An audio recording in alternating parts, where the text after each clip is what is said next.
thanks for doing this. No problem. It's awesome. Now, it's normally a coffee with. Yeah. This isn't quite a coffee shop, really. No. But I've supplied mugs today because I knew it might be the case. Thank you very much. Fringe mugs. And it was almost with you in mind, that one. Just really? Because, haven't you... Do you have a bit of a love-hate relationship with the Fringe, or...? Yes, I mean, obviously I've done quite a few, and latterly I've been thinking it's a bit of a scam, in that even shows that do very well often lose money, and someone's making a lot of money, but it's not the performers. Having said that, it's very good if you've never done it before, and you go up and you notice people who go up and do the same show 20, 25, 28 nights in a row. Yeah. And they're a lot sharper when they come back. So I think it's a good thing to do, but it is what it is. It's a trade fair. It's not... I mean, if you think of the logistics of all those people competing against each other, it's a lot of wasted publicity, really. Yeah, because there's, a lot of... Because you're all on the same team, really, aren't you? Yeah. Yes, there is a lot of competition there. But is that kind of where you learnt your trade, though? Is that... Well, it's one of the places. As I say, I think it's a good thing to do. And there's also the ridiculous waste of all the media people from London going up to Edinburgh, seeing 7 shows a day for a week, and then not going to the circuit for the rest of the year. And you just think, well, what's the point of that? It's strange, and it's all that way, all the way up in Scotland. Yeah. It just feels like the south sort of... It's a very strange phenomenon, but I don't think it's quite as important as it was. I think, strangely, when Perrier left, I think it sort of took some of the gloss off it, not just because of the name, but also I think perhaps some of the people who had done well in Edinburgh didn't translate to television. And that began to be more of a trend, and you could feel TV people losing confidence in it a bit, I think. Yeah, because I think I remember the organisers of the Royal Variety, they always used to go up, and I think that's where they got the whole... Royal, but it's not like that anymore. No, it's far more complicated and political. It's changed very much. Yes, yeah. But you're going to embark on a tour next year. I did a big tour last year, and I'm doing a big tour next year. So this year is a sort of halfway house of trying to find... There's trouble with doing one-liners. It takes ages to put a long show together. So, even if I work on something all day, I've got 10 seconds to add to my act in the evening. So it's just a hard slog of getting all those things. And also, after about half an hour of bang, bang, bang, bang, bang, you can see blood coming out of people's ears because it's too much information.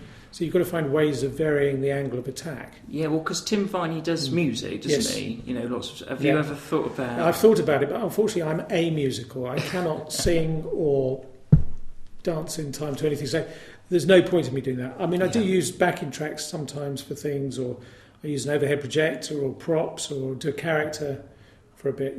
There are ways of changing things. So that's how you break it up? Yeah, breaking into much. A character? Yeah, yes, showing some slides, whatever it is. There's still the gags in there, but it's just people need some variety, otherwise they go mad. Exactly, yeah. It's just a little bit full on. Yeah. Yes. Yeah, so did you... I think with you as well, it is about the jokes, isn't it? But then your character is so important as well. Because I remember Jimmy Carr saying something about there's comedians that you go to see, and there's comedians that you go to listen to. You're probably a comedian to listen to, but your character is so important as well. It doesn't work without the character. Well, I think if you do one-liners, you have to find a way of misdirecting people away from the words. And Jimmy tends to do it slightly with character, and he has a persona that he does, and also the darkness of it is to sort of... whereas Gary Delaney say, well, here's some jokes for you, like that. Whereas Tim does it, he's a sort of entertainer.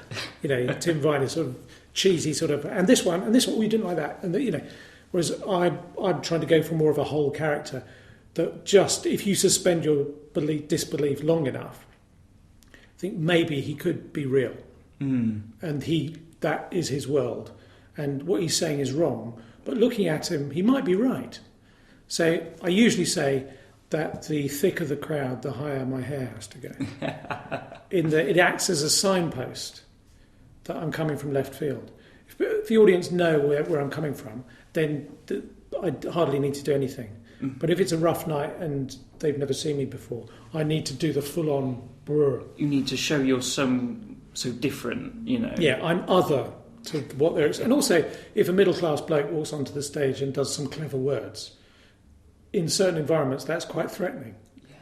Whereas if you look mad, he's pulling faces, it's suddenly less threatening. Yeah. And you get around it like that. But I do think you need, if you're doing one-liners, you need some angle to take it away from the maths of the words. The sort of niche is sort of something different that you're doing. Yes, and like Emo Phillips, say, or something like that, you know, you're going, oh, this, you know, that's... Could that world really... Yeah, with that haircut, that world could exist, you know. Especially with surreal one-liners, isn't it? So was that kind of a big influence from people like Emo and Stephen Wright? Not consciously at all. I heard about them while I was doing it. Oh, right. So I don't know if I was pleased or not when I heard that they were doing it. So, you know, I didn't invent one-liners. One-liners have been around for a long, long time. Yeah. And you just, I think comedians try and do what they find funny. Yeah. And I've always preferred the odder things rather the daft things. Say daft rather than... I don't enjoy particularly violence or crude or shouty stuff. Yeah. But anything that's just daft and is a little puzzle in itself that has a inner beauty and balances like a simultaneous equation, that attracts me and makes me, you know, want to polish it up. So your sort of comedy is a comedy you enjoy watching as well? Well, yes. I mean, I probably wouldn't put on a DVD of myself on an evening off. But I think you have to like what you're doing. Otherwise, you just feel horrible. Got to believe it. So you haven't ever tried to sort of do the whimsical life story? No, I can't. I end up honing it down. And, you know, I have written other things in different styles. But also, I think if you've spent ages and ages doing one thing, you sort of become quite good at it. Yeah. And it's like, I've done bits of acting, but there are a lot of really good actors who spent years learning how to do it. And I'm actually better off doing what I'm good at. You know your area? Yes, I think so. And even though I might get bored of it from time to time, there's a craftsmanship about it that takes years. Definitely. So, I mean, how long have you... Because you tried a few different things first, didn't you? But how long have you been working on the weird hair, that? That must be about 15 years, probably. Okay. Yeah. And has it taken this long for you to be happy with it, or...? Well, you have a sort of love-hate relationship with it as well, because it's art, loosely, it's always evolving. So I look back at some of my early stuff and go, I can't believe I got away with that. But... So it's not, you know, you tend to think, it's not like a painting that you hang on the wall and say that a lot of comedy is of its time. And so I'm never quite happy. I'm always trying to move on to the next thing, whatever that is. It's an evolution, isn't it? I remember, I'm not sure if you know the comedian Billy, I don't know his name, but when he got older... He sort of took on a new persona of being this old guy who had to get back to the home and right, yes. But he wasn't like that before. So I mean, could you see yours? You know, into old age, you're still this. Well, when I did the tour show, I did the first 15 minutes as my grandfather. Oh wow! Okay. And the second half was me doing an hour. And so I've got a character ready for my latter years, which is quite handy. And it was similar jokes, except about the Second World War and growing up in Victorian times. So that's where he just had a city voice like that, and you know, had a cap, but he did the same kind of gags. It was the same daft spin on stuff. And again, that's something that can break it up a bit. Exactly. Yeah. Something, and people weren't expecting it, I suppose. No, people weren't quite sure. In fact, I'd won 2 letters, I think, from the whole tour, saying that I probably shouldn't take my grandfather on tour because he was too old. So it was hardly method acting. I can't believe they fell for that. They were worried about it. Yeah, they were worried. Very worried. They were going to report you as well. Yeah. So it's, like you say, one-liners take a long time to write. But is it writing just like writing? Or do you kind of write on stage as well? Occasionally something will pop out and you think, oh, that's good, keep it in. But by and large, it's polishing up rough ideas, and then taking them to new material nights, polishing them up, taking 25 ideas, 10 of them will be okay, 3 of them will really work, another 7 will need holding down again and working again, and 5 of those will drop away, another. So you end up about 1 in 5 ratio. It's just, unfortunately, even after all these years, it's throwing mud at the wall and seeing what sticks. And is it a sort of thing you don't know what's going to work? Sometimes you write something and you think that'll work, and it does. But I still write stuff that I think that'll work and it doesn't. And there's no way of telling, or... You get so into it that it's... You can still kid yourself that is the funniest thing ever. And then maybe you improvise something off the back of it when it doesn't work that you'd never have got to otherwise, but it is good. Mm-hmm. So the important thing is always to be working, always to be a moving object. Yeah. So that, not sitting at home and thinking, what about I'll do brilliant things, is to just do rubbish things and make them better. Yeah. I suppose it's getting stuff that fits your character as well. Like, it could be a funny line, but it just doesn't quite fit with absolutely. That person. And you find backstage, obviously, some comedians say, I wrote this the other day, it's not really me. Do you think you would? There's a lot of that goes on. Yeah. And people often offer me puns, which are dreadful. But anyway. If they're good, do you take them? Well, there are 1 or 2, there are about 3 over the course of 15 years that I've taken. Okay. Do you feel bad about that? Or? Well, no, because people have said, you can have this if you want it. Yeah. It does sort of stick in your craw a little bit, especially if it gets a good laugh. That's a bit sad, but hopefully it works both ways. Mm.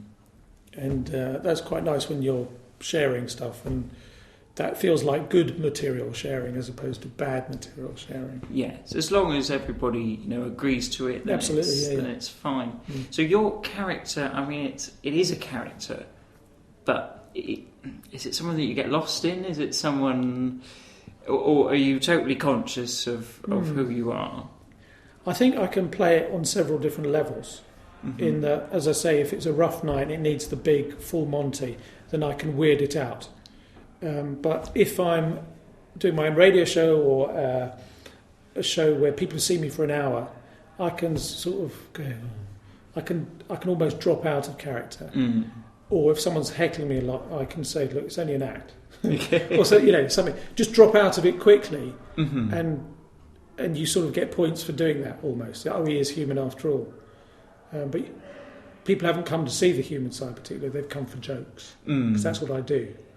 I don't really do philosophy or, I say to people, if you like jokes, you will like the show. But it's not going to change your life. You're not going to go, oh yeah, he's right about that. I should do this with my life. That won't happen. So just come if you like laughing at jokes. Yeah, so it's never been your want to do anything more than that? Well, I wouldn't even say, I'd like to be able to change people's lives, but I've never been able to. So, just carry on with what I know. And I suppose my philosophies aren't particularly funny. So you have to have some. I think if you're going to be political or philosophical, you have to have something to say that most people agree with. Yeah, you have to have them on your side somewhere. In a comedy club, anyway. Maybe at Hyde Park Corner or something, you can do something else. But I think most of the politics that's talked about, which isn't very much.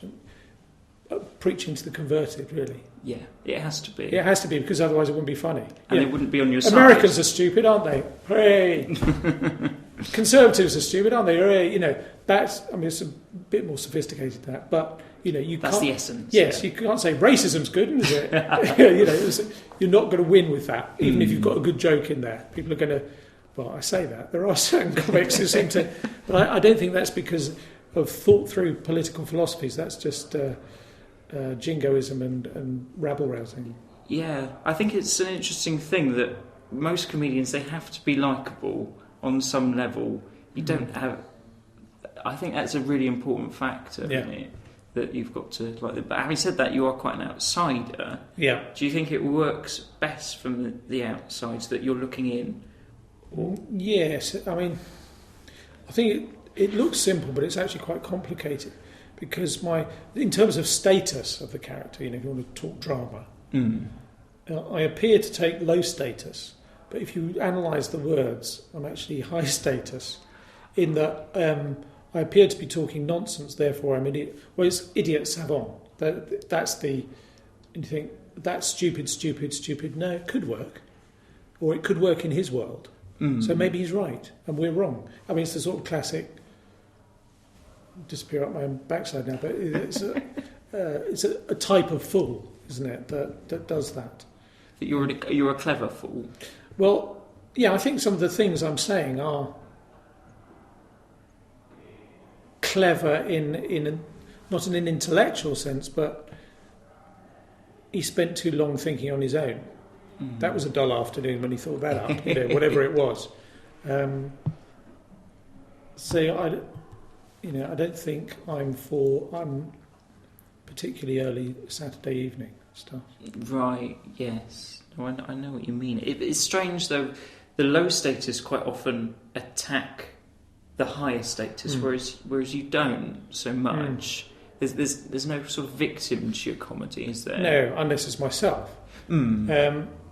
Or made-up family members, or, multiple granddads. Yes, whatever. Yeah.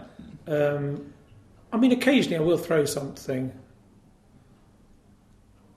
not so much make a victim of someone, but do something pseudo-political, which is like I did one the other day about, the restaurant here have got a good offer. If you buy a Greek salad and there's a German in the room, he's got to pay for it.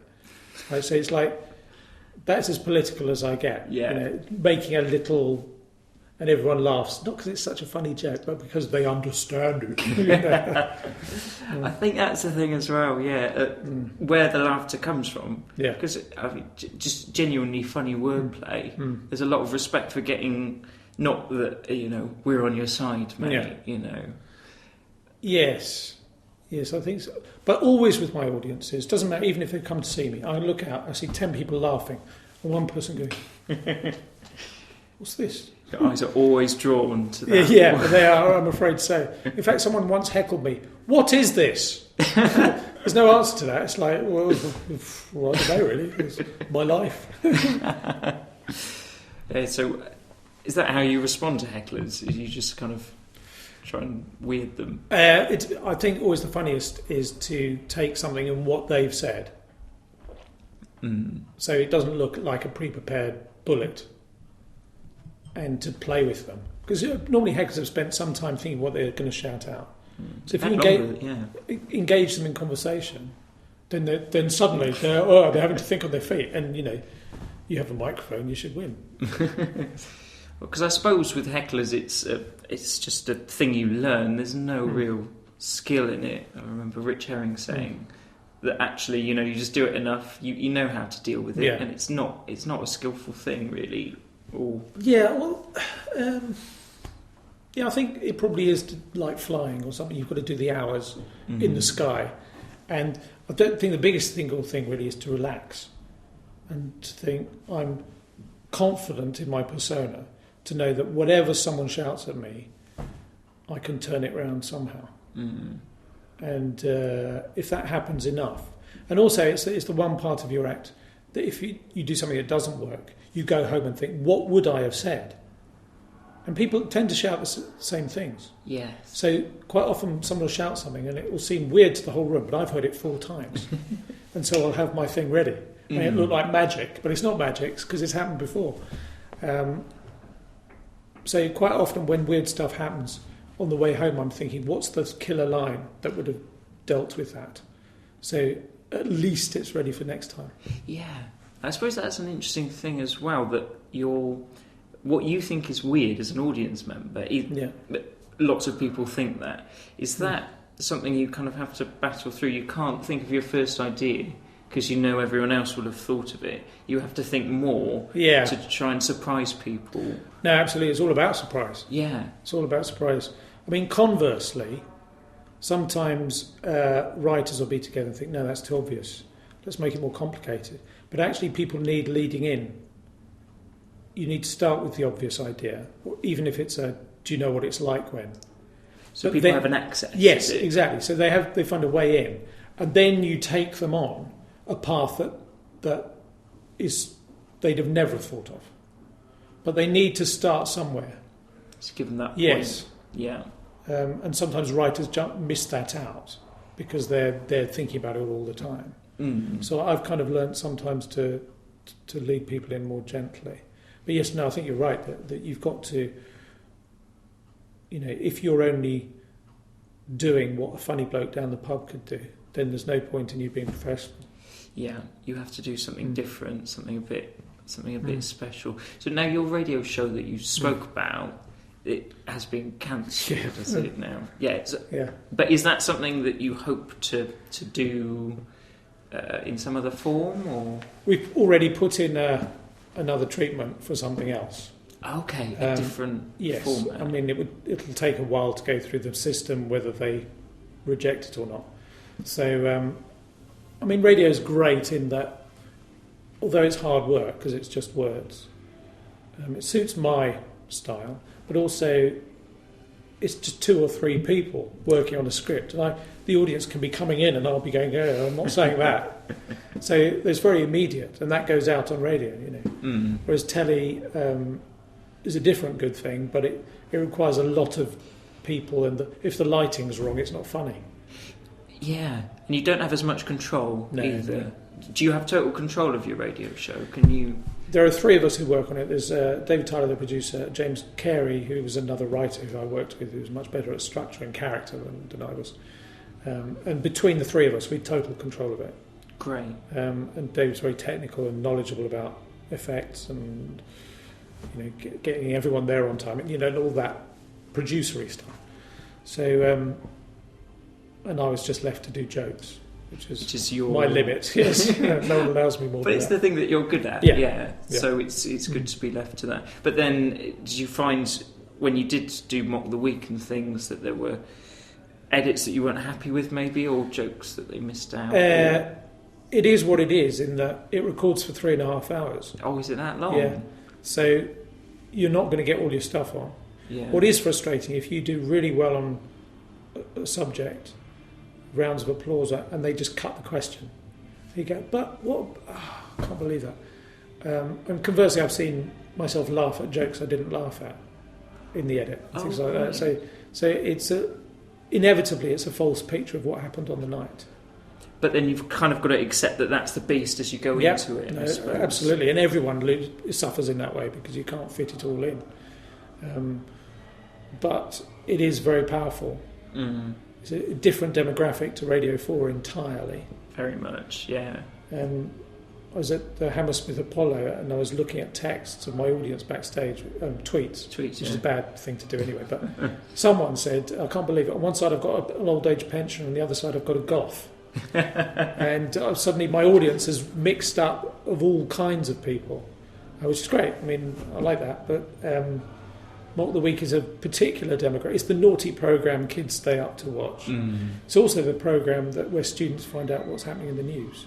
It's strange that, isn't it? They don't have it. No, it's almost as if they don't have anything else. No, nothing at all. Well, I am a student. I can't. Yeah, well, you know what I mean. No, it's no. I understand what you mean. It's sort of alternative routes. It's not a factual programme. But suddenly you've got quite a lot of power in terms of which stories you choose. And they're always terrified of a story blowing up between shoot and it going out. Yes. That could just... But anyway. That can destroy things sometimes. Yes. Yeah. That means they have to keep it very short. But, yeah, so do you enjoy the... Because you're working very much by yourself when you do the stand-up. Yeah. The collaboration of a team, is that something you miss? Yes. I mean, obviously Mock the Week isn't particularly a team thing. Yeah. I mean, especially the way I do it. But, you're a lone free ranger. Yeah. I enjoy the radio because of the teamwork, although it's a lot of work. I did a thing on Channel 4 called House of Rooms, which was a pilot, which went out in January. They didn't take it up, but we're hoping someone else will. But I really enjoyed doing that. And that was, I wrote it with another stand-up called Dan Evans, and producer, director, we all meshed together and had the sum of the parts was greater than the individual. So I'd like to do more of that sort of thing.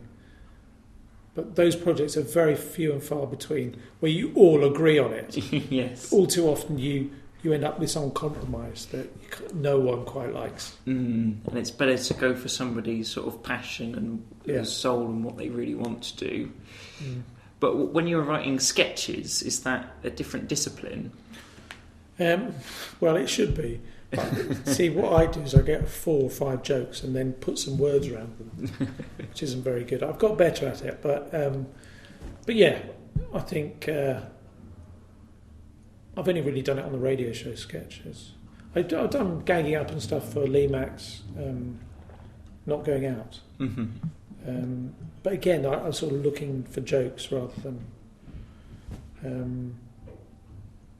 I just need to stick with what I'm good at. I've tried other stuff and people go, that's all right. So. Well, why not stick with the thing that you're good at? Well, thanks so much for doing this. Pleasure. Nice to meet you. Yeah, nice to meet you too, and good luck tonight. Cheers, Yeah, thanks.